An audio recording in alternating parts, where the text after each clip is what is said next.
exactly do you create and follow a trading plan? When and how to pay yourself salary from trading profits? How do you track your profits and loss and analyze your own trading performance?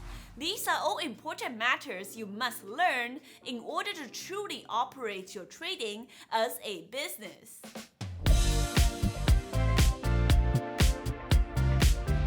Have you ever wondered what it takes to succeed as a trader?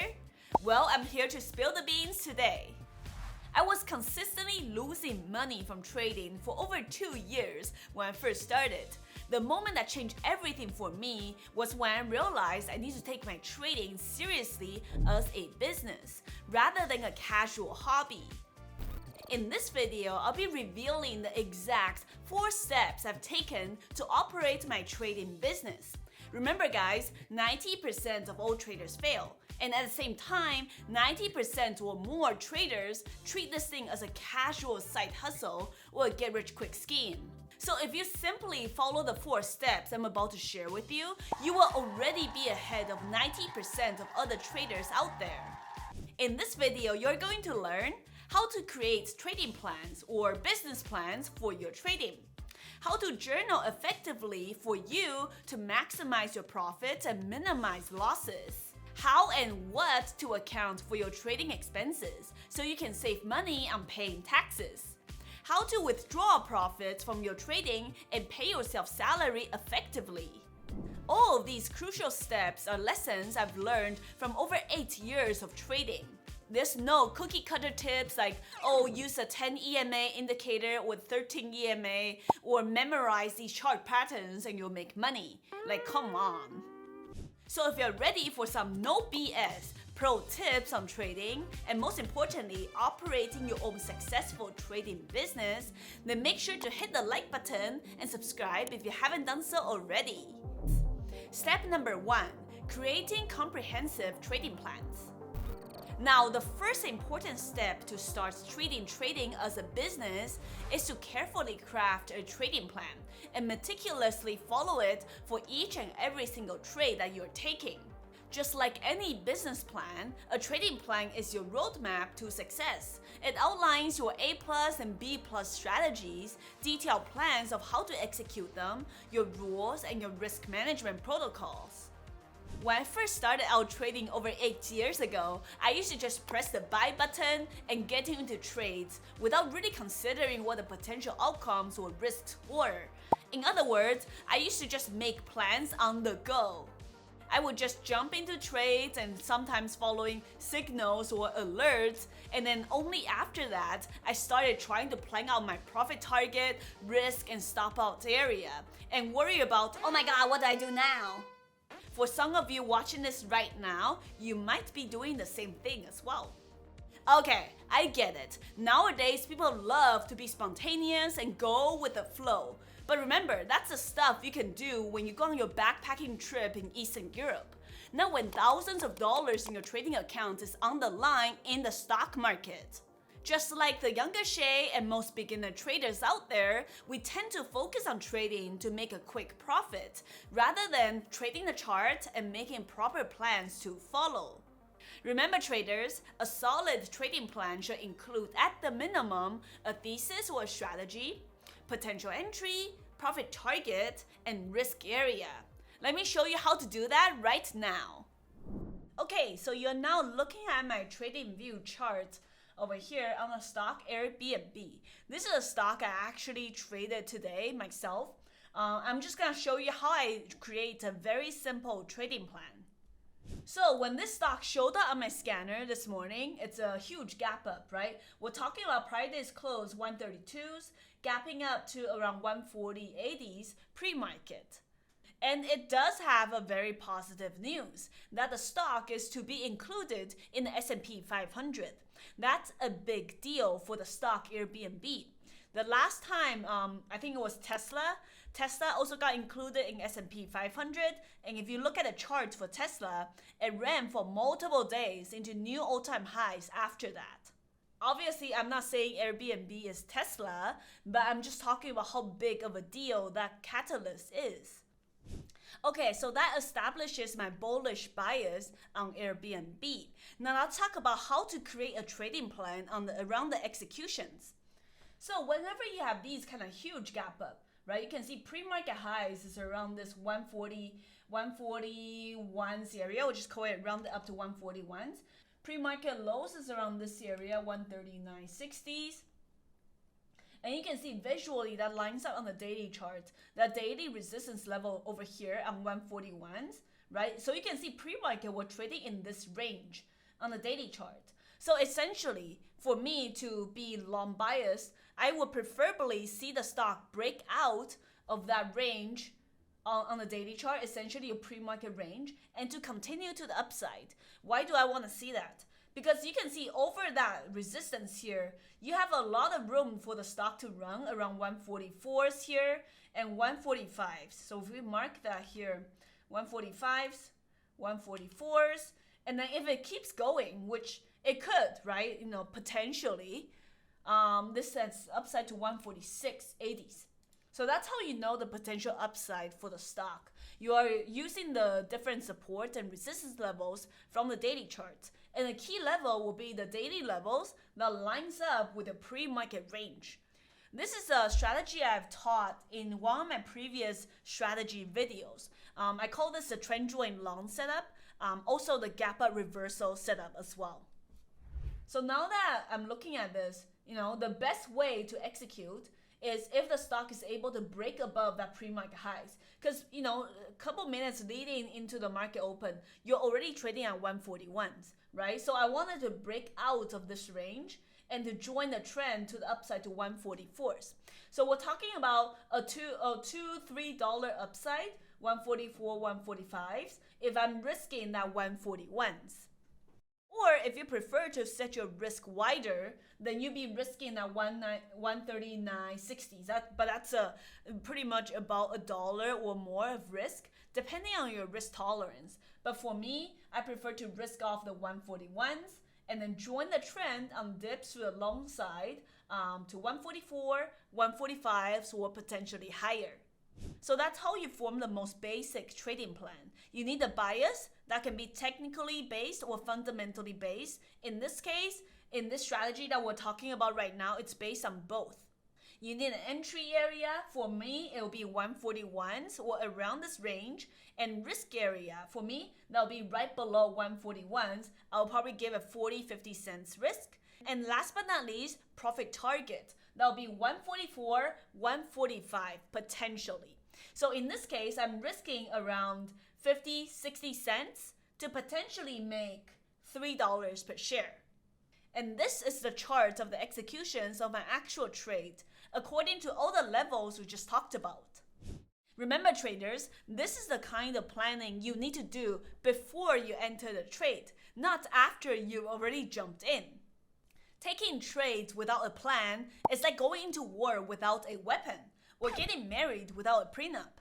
While I cannot make all of your trading plans for you every single day, you can receive my weekend watch list with some potential trades for the next week. If you want to receive this free watch list I send out every single Sunday, you can now sign up in the link down below. And don't forget to drop a like on the video if you haven't done so already. Okay, we just talked about creating trading plans or business plans essentially for your trading. Now moving on to the second step on how to properly treat your trading as a business.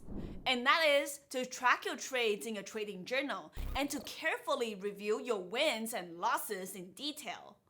Think about this. Businesses, whether big or small, there's always an accountant or bookkeeper to carefully track the daily expenses and revenue from the operations. This way, the owner of the business can perform detailed cost analysis and decide whether to deploy more capital and which areas to stop spending so much money on. The same can be said for trading. Remember, you are the owner of your trading business. Let's call it Mike Trading LLC. Unless you're managing tens or hundreds of millions of dollars, you are most likely running the business as a solo business owner. Nowadays, there's plenty of trading journaling services available out there for $10 to $20 a month, such as TraderView or TraderSync. These services allow you to import trades directly from your broker platforms and track your daily P&L. However, I do think there is an issue with too much automation and convenience these days. If all you need to do to track your trading performance is a simple click on the button, I think that removes the trader, the owner of the business, from a lot of self-reflection and deep thinking on the actual trading. It's up to you not just to track your daily P&L, but also the detailed factors of each trade. I think most traders usually just look at the win rate and the risk-reward ratio and use that to determine how well they're doing. And don't get me wrong, those are definitely very important factors to review. But what they don't review is the average holding time on winning trades versus losing trades, and how well those individual strategies are performing according to the market cycles and sentiment. If you really want to take your trading business to the next level, I think these are the true intricacies of your trading that you should manually examine and work on. Because anybody can pay a $20 a month journal service to track their daily P&L and average risk-reward, but not a lot of people will review whether they are maximizing their wins versus the losers. A few years ago, I took a deep dive into my trading journal and all of my execution charts I saved. That's when I realized a lot of my winners are held for only about 30 minutes max, while I see that I hold on to my losers for quite a while longer, almost all the way till midday or in the afternoon. This finding was extremely interesting to me, so I kept on digging. That's when I realized the top 5 longest held losers wiped out 43% of my wins on the year. That's a staggering amount of profits. And ever since the discovery more than 5 years ago, I've been actively trying to maximize my holding time for the winners. Sometimes I hold on to winners for hours for the entire day, or even next day. Remember, you are the sole owner of your trading business. No one else can look into your books and do a detailed analysis for you. As you probably know from my videos, my trading strategies that involve scalping, momentum, and shorting, they require a very fast broker platform. I have some exciting news from the broker I personally use. Centerpoint Securities is now finally open in Canada once again. You can now open an account with a lowered minimum of $20,000 and get 1 month free of Dash Trader Pro. That's the broker platform you see in all my YouTube videos. This promotion is available until the end of this month. If you want extremely fast order executions, extensive short locates and routing options, then you should definitely check out Centerpoint with a link down below. Step number 3. Accounting for trading expenses. I'm sure by now you're sick of me nagging at you about trading is a business, it's not a hobby. Sorry guys, sometimes I just felt the need to emphasize this very important factor. And part of treating trading as a serious business is keeping track of your operating expenses for tax purposes. This will help with managing a bankroll and paying yourself. And don't worry, we're gonna be talking about how to pay yourself later on in the video, so hold on tight. And if you're learning a lot from this video so far, please do me a huge favor and gently tap the like button down below. Okay, whether you're trading in the United States, Canada, or other parts of the world, trading will most likely be taxed as a business. And unfortunately, there's only a few things certain in life: death and paying for taxes. And yes, while everyone dreads paying for taxes, there's still many ways to save and pay less money to the taxman. One of these ways is writing off expenses associated with your trading business. In general, these expense categories are eligible as write-offs: trading platforms, research tools, trading commissions, locate fees, office space, and even education and training. In order to be able to write off these expenses against your trading income, you as the business owner need to be on top of your bookkeeping for the business. And just like the trading journal we mentioned earlier, you should be keeping an accounting journal for your trading expenses, ideally on a monthly or even weekly basis. I know for myself, these are my general monthly expenses for my trading business. $365 on trading platforms and data fees, such as DashTrader Pro and backtesting platforms and more. $384 on trading softwares each month, on stock scanners such as Trade Ideas, fundamental analysis tools such as Briefing and Flash SEC. And last but not least, perhaps the most exciting day trading expense category ever, broker fees, such as trading commissions, margin fees, interest fees, and short locate fees.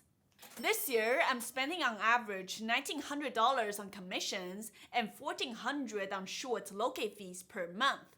And that is by far my biggest expense for my trading business. And I'm sure many of you are thinking right now, oh my god, humble trader, why are you paying so much for broker commissions? You can now trade for free at so many $0 commission apps out there. I think for beginner traders starting out, it's totally fine to play around trading on these free commission brokers, like such as Moomoo, Robinhood, Weibo, and many others. We all need to get started somewhere. But if you one day want to start taking trading seriously as a full-time business, using premium trading brokers on the desktop that require you to pay commissions will be 100% worth it. My stance when I view my trading as a business is, I don't want to save pennies on commissions and lose hundreds of dollars or thousands in profits.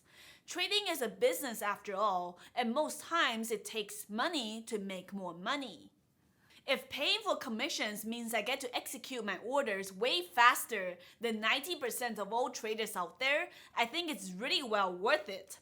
Same thing for paying for premium subscriptions and tools like I mentioned earlier. Remember, when all of these expenses, fees are tracked and accounted for correctly, they can be tax write-offs for your trading income. Now, of course, the specifics of these tips will depend on your tax country and location, so make sure you check with your local CPA. I'm located in BC, Canada, so I can only speak for my own personal situation here. I've done videos for the US trader tax status as well. Step number 4, strategically pay yourself with trading profits. Okay, so now that we've covered keeping books for your trading business, the next step is just as equally important, if not more. And that is to pay yourself regularly as a trader. Look, if you've been following along, you've done well so far through all the steps 1 to 3. You created and followed your own trading plans. You've kept a detailed trading journal, tracking your wins and losses, and you've accounted for all your trading expenses for your business. You've been very disciplined and treated your trading seriously as a business. I'm very proud of you. Now, none of that matters if you do not pay yourself at the end of the day. Remember traders, we started this trading business in order to gain financial freedom and time freedom for ourselves and to not have a boss telling us what to do and when to do it anymore. So the best reward you can give for yourself now is to take that money out regularly so you can blow the money on Lamborghinis, private jets, and outrageous parties. What? No, that's not exactly what I meant. I mean to take money out and pay yourself as a trader responsibly. But if you are throwing outrageous parties though, make sure to invite me. I get this question a lot from traders in my community.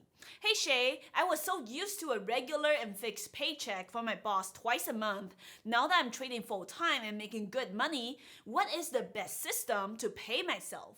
Whenever I get asked that question, I always feel extremely proud. I mean, it's not a small feat to get to this point. While I do not have one definitive answer on this is the exact way to pay yourself as a trading business, I do have 3 recommended options for traders to consider. All of these methods I've personally experimented with my own trading, and now I'm sharing this with you. So if you appreciate this, make sure to drop a like down below if you haven't done so already. The first way to pay yourself is also the simplest, and that is to take out exactly what you need to live on each month. For example, hypothetically speaking, you need $100,000 in cash to pay your living expenses in a year. That number sounds a little bit high, I know, but trust me, if you're in expensive cities like Vancouver, San Francisco, LA, or New York, you'll need it. $100,000 divided by 12 is around $8,300 per month. That will be the minimum amount of cash to take out each and every single month. And this is the first method. However, this option of paying yourself does not take account the taxes that you'll need to pay on your trading income.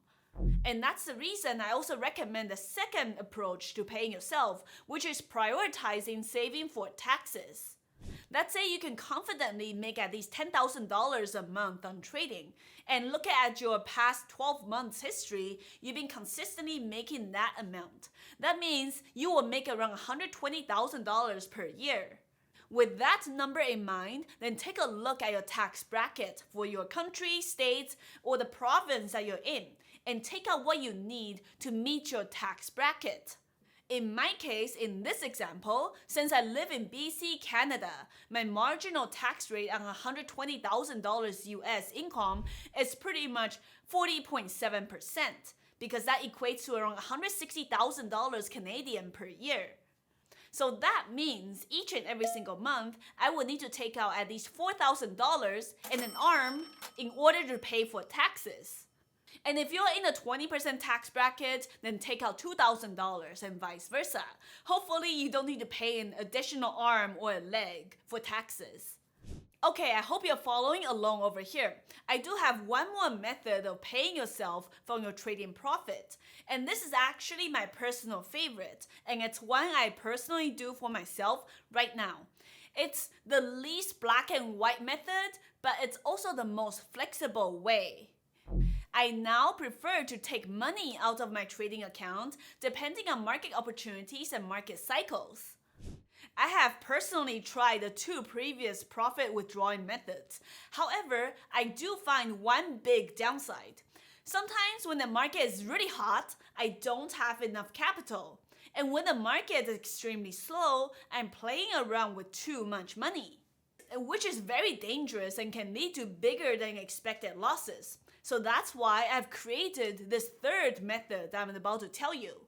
Generally speaking, I will keep as much cash as I could in my trading account when the market is extremely hot. Basically, when I see every other day, the pre-market scans are lit with gapper after gapper in both the small caps and the large caps. During those months, yes, I may still pay myself a little bit, but I refrain from taking too much money out of the trading account. I will take out the bare minimum needed for me to live on. This way, I can capitalize on the market opportunities as much as possible. We all know that businesses will generally allocate more marketing budget during the holiday season, especially in November and December. So the same applies for your trading business.